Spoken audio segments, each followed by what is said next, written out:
तो मैकेनिज्म में तुम रिएक्शन कंप्लीट करने के बाद का बता रहा हूँ। कंप्लीट तो देखो पहले कंप्लीट ही कर लेते हैं। सबको पता है कि इस वाले पार्ट के साथ बेंजीन पे जो CH2 होता है इसके साथ Br आता है और फिर CH3OH, और इसके पीछे मैंने रीजन बताया था कि इसका जो कार्बोकैटायन होगा वो ज़्यादा स्टेबल होता है, प्लस इस पे ज़्यादा स्टेबल होगा तो इसके साथ कौन आके जुड़ता है, Br।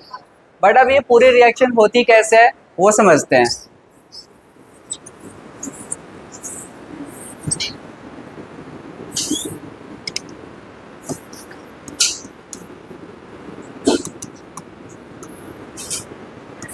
सबसे फर्स्ट स्टेप बताओ क्या होता है इसमें, HBr का ब्रेक होना दो पार्ट में। वो यहीं पे तुम दिखा दो, किस तरीके से दिखाओगे देखो एग्जाम में भी, कि HBr में से जो Br है ये दोनों इलेक्ट्रॉन्स लेकर जा रहा है। जब भी HBr ब्रेक होगा इलेक्ट्रॉन कौन लेकर जाएगा, ऐसा क्यों है, H क्यों नहीं ले सकता, इलेक्ट्रोनेगेटिविटी। इलेक्ट्रोनेगेटिविटी जिसकी हाई होती है इलेक्ट्रॉन वो लेता है। हैलोजेंस की इलेक्ट्रोनेगेटिविटी हमेशा हाई होती है, तो H और Br का बॉन्ड जब भी ब्रेक होगा इलेक्ट्रॉन्स किसको मिलेंगे, तो इस पे क्या चार्ज क्रिएट होगा, उसी समय ऑक्सीजन पे जो इलेक्ट्रॉन्स हैं लोन पेयर्स इसको अपने साथ ले लेंगे। तो पहला स्टेप जो बनने वाला है वो यहाँ पे लिख लेते हैं। बताओ क्या बनेगा, बेंजीन CH2OH, ये ऐसे ही रहेगा CH3, इस पे चार्ज क्या है, और ये जो ब्रोमीन है ये यहीं पर कहीं पर रहेगा, कल भी बताया था। यहाँ से अब मेन स्टेप स्टार्ट होता है कि ऑक्सीजन पे जो प्लस का तुम्हें चार्ज दिख रहा है इसको अब क्या होना है, स्टेबल, मतलब हटना है। तो या तो ये इलेक्ट्रॉन्स इसकी तरफ चले जाएं तो ये अलग होगा, या फिर ये इलेक्ट्रॉन्स इधर आ जाएं तो CH3 अलग होगा। ये इलेक्ट्रॉन्स अगर इधर जाएंगे तो प्लस CH2 पे आएगा, ये इलेक्ट्रॉन्स अगर इधर आएंगे तो प्लस। हम दोनों कार्बोकैटायन बना के देख लेते हैं। और सबको पता है दो पॉसिबिलिटी है ना, एक ये बेंजीन पे क्या आ गया CH2 पे प्लस, इसे A नाम दे दो। अगर इस तरीके से ब्रेक हो रहा है तो ये जो बना है ये क्या है, A। और अगर ये बनेगा तो तुम्हारा कार्बोकैटायन क्या बनेगा, CH3 प्लस, ये क्या नाम दे दो। अभी सिर्फ मैं समझा रहा हूँ, O का नहीं बता रहा कि O के साथ क्या हुआ है।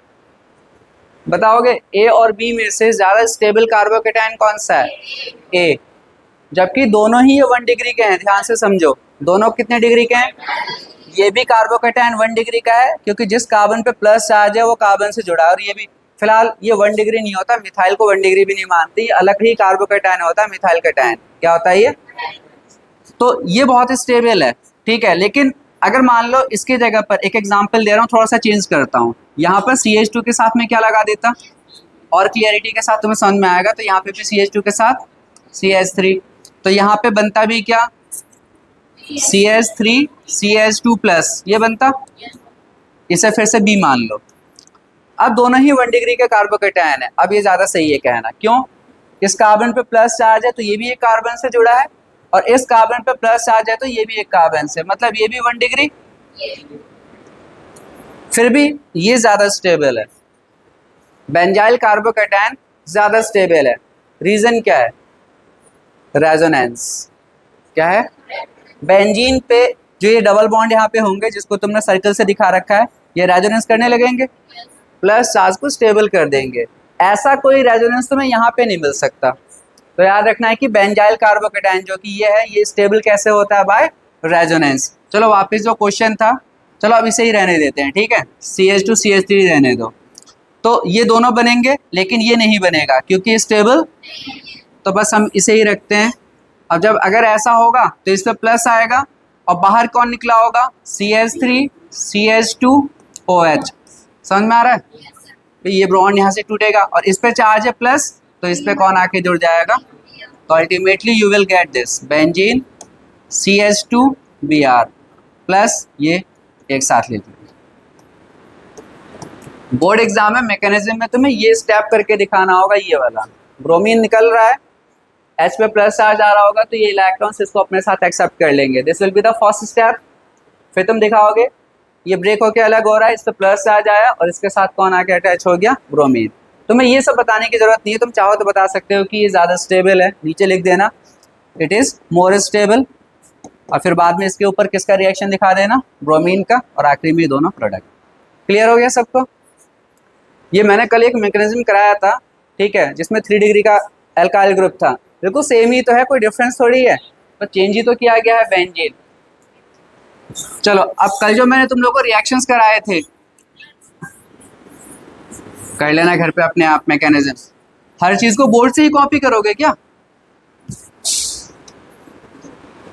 अब देखो ये मैकेनिज्म नहीं है, रिएक्शन है। अब CH3, इसे ध्यान से समझो, ये क्वेश्चन एग्जाम में लास्ट ईयर आया था, प्लस HBr कल कराया था। अगर दोनों तरफ 1 डिग्री वाले हैं तो हेलोजन हमेशा छोटे वाले अल्काइल ग्रुप के साथ जाता है। तो सबको पता है कि आंसर यहाँ पर आएगा CH3Br प्लस CH3CH2OH।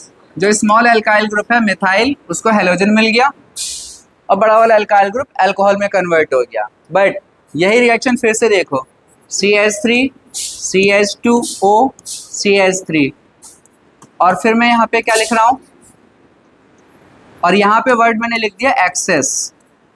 एक्सेस मतलब अधिक मात्रा में। एक्सेस का मतलब कोई भी चीज़ जब बहुत ज़्यादा मात्रा में होती है तो हम कहते हैं एक्सेस है। किसी पे पैसे ज़्यादा हैं तो एक्सेस अमाउंट है उसके पास में, तो एक्सेस का मतलब अधिक मात्रा में।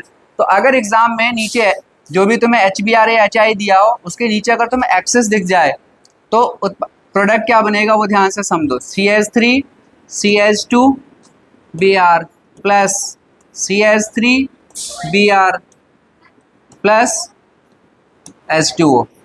तभी तो इम्पॉर्टेंट है ना, जो तुम सोच रहे थे कुछ बना थोड़ी है ऐसा।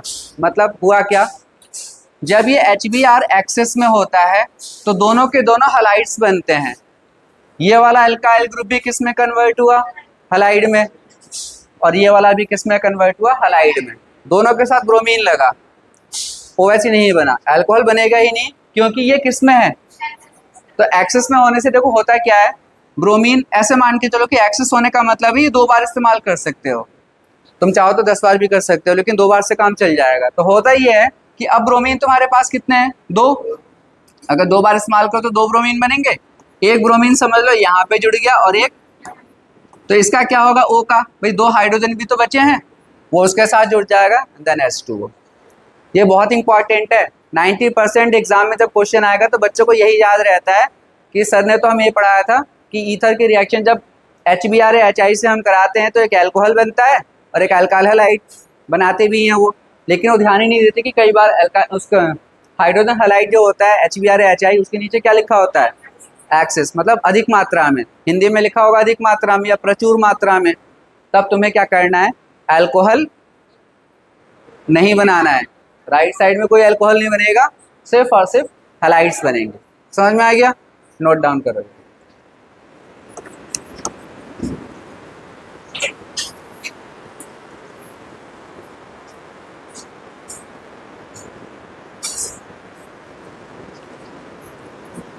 एनिजॉल का IUPAC नेम मिथॉक्सीबेंजीन,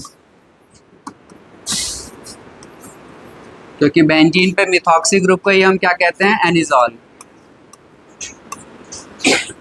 किससे बनाया था इसको हमने? अगर तुमसे एग्जाम में पूछा जाता है कि एनिजॉल की प्रिपरेशन बताओ, प्रिपरेशन मतलब वर्जन कि कैसे हम बनाएंगे, तो कल मैंने बताया था ना हम फिनॉल से बनाएंगे इसको। किससे बनाएंगे, दोबारा देख लो कैसे। फिनॉल है, फिनॉल की रिएक्शन किससे कराएंगे, NaOH से, एक्वस जलीय NaOH से। तो ये एसिड होता है, ये बेस, तो सोडियम फिनॉक्साइड बनता है ONa, और फिर इसकी रिएक्शन किससे कराओगे, CH3Br से। कौन सी रिएक्शन हो गई है, विलियमसन।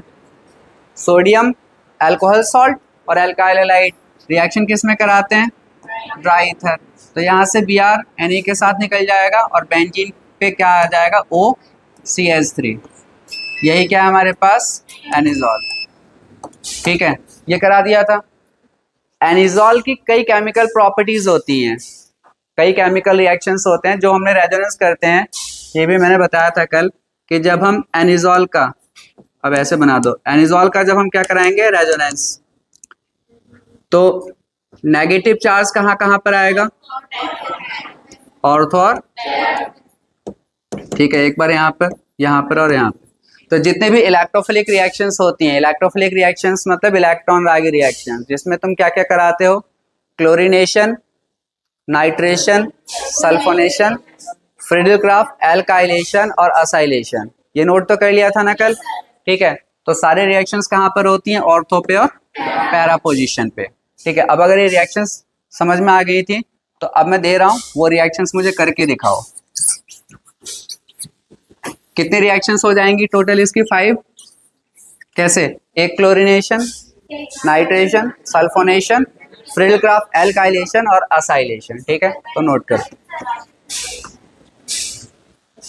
मैंने दोनों करा दिया था। कहाँ थे तुम?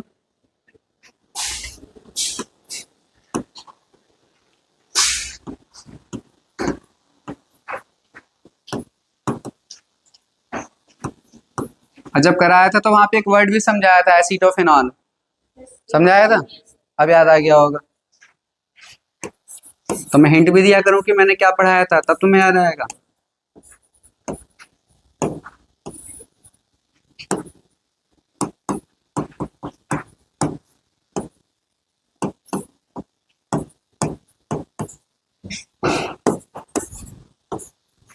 तुम अपने आप लिखोगे रिएक्शन के सामने कि कौन सी नाइट्रेशन है, कौन सी हेलोजिनेशन है, ठीक है। मैं ऐसे लिख देता हूँ।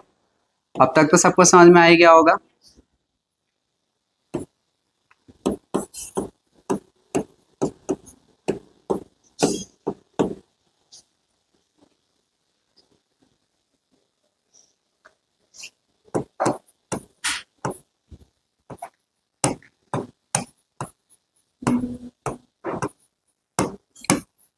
फ्रिडलक्राफ्ट में हम कैटलिस्ट क्या लेते हैं? निर्जलीय एल्युमिनियम क्लोराइड, हमेशा निर्जलीय, जिसको इंग्लिश में मैं क्या लिखूंगा? Anhydrous, ANHY, anhydrous aluminium chloride. और एसाइलेशन में भी, मतलब फ्रिडलक्राफ्ट की रिएक्शन कोई से भी हो, इसमें कैटलिस्ट तुम्हारा यही रहेगा।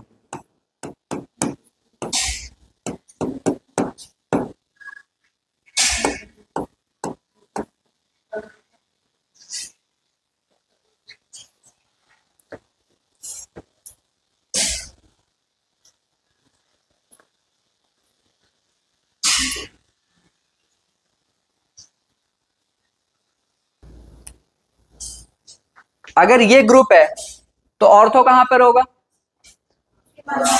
ये दोनों ऑर्थो होंगे, ये दोनों मेटा होगा, ये पैरा होगा। जहां पे ग्रुप लगेगा वहां से डिसाइड होता है। कसम खा रखी है कि यहां पर है या कहीं पर भी हो, पैरा तो हमारा यही होगा। ये पढ़ाई कर रहे हो, रट रखा है क्या चीजों को तुम लोगों ने? सिंपल से क्वेश्चन को इतना टफ बना दिया। क्लोरीनेशन में सिंपल है, क्लोरीन जुड़ता है, एक बार कहां पर? ऑर्थो पे, एक बार पैरा पे। ये तुम्हारा, चलो तुम्हारी तरह से लिख देते हैं जैसे था। मैं सिर्फ प्रोडक्ट्स लिख रहा हूं, यहाँ पे देखो थोड़ा सा पोजीशन चेंज कर दिया जाता है। यहाँ पर OCH3 है तो ऑर्थो इसके लिए ये होगा या ये होगा, तुम यहाँ पे दिखा दो। एक क्लोरीन और एक कहाँ पे जुड़ेगा? तो अगेन अगर ये मिथॉक्सी है तो पैरा इसका ये होगा, ये दो बनेंगे, ऑर्थो मिथॉक्सी, ऑर्थो क्लोरोमिथॉक्सी बेंजीन, और ये पैरा क्लोरो। सेम अब सब में यही आंसर आएगा। बस जब तुम नाइट्रेशन करोगे तो यहाँ पे Cl की जगह पर कौन होगा? NO2, और फिर यहाँ पे भी इसकी जगह पर कौन होगा? जब तुम सल्फोनेशन करोगे तो इसकी जगह पर कौन होगा? SO3H, और इसकी जगह पर कौन होगा? फिर एल्काइलेशन, जब एल्काइलेशन करोगे तो फिर से यहाँ पे CH3 और यहाँ पे CH3। लास्ट है असाइलेशन, इसमें तो बहुत ही दिक्कत होती है सबको। असाइलेशन में ये वाला ग्रुप आके जुड़ता है, इसे कहते हैं असाइल ग्रुप। कहां पे जुड़ेगा? मिथॉक्सी है तो एक बार कहां जुड़ेगा? यहाँ पे। और जुड़ता कौन है? COCH3।